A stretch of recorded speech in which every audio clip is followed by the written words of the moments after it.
All right, what's going on, ladies and gentlemen? Welcome back to the channel. Welcome back to another video.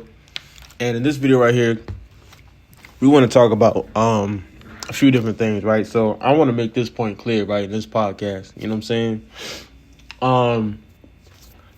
First thing I want to say, man, is I want to talk about the Bible, man. Like, I want to talk about history. All right, so like, when we look at history, bro, we got to understand history is the Bible.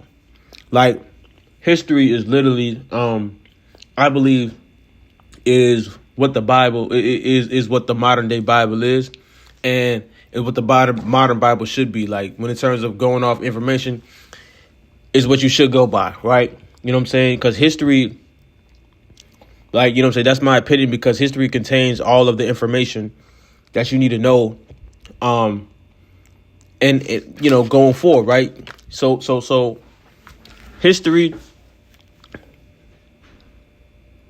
know what I'm saying? Literally, but it's what gives you conscience, right? Your consciousness comes from your history, right?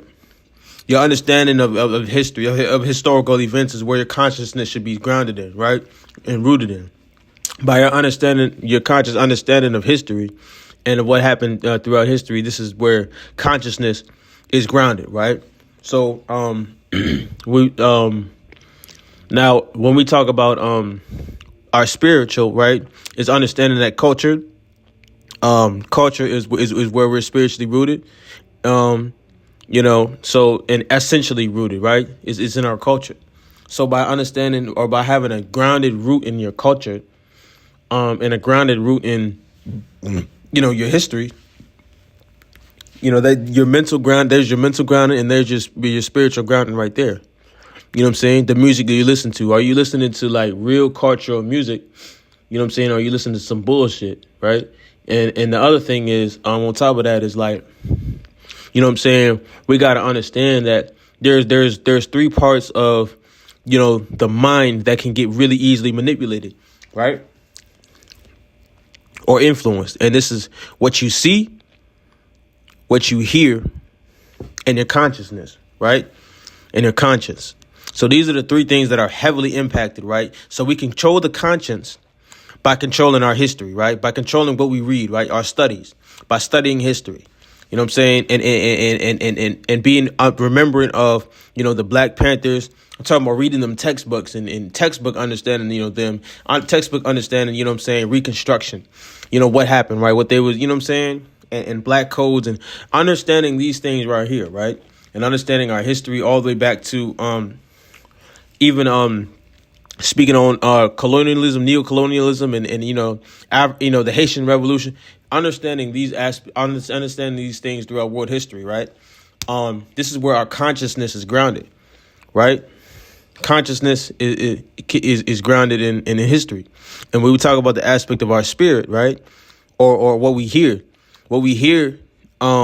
is grounded in the music we listen to, you know what I'm saying, and the stories that we listen to, right, the narratives that we take from. This is what we hear, right? So this right here is what we got to control ourselves, right? What we hear has to be music that's coming from our own culture, right?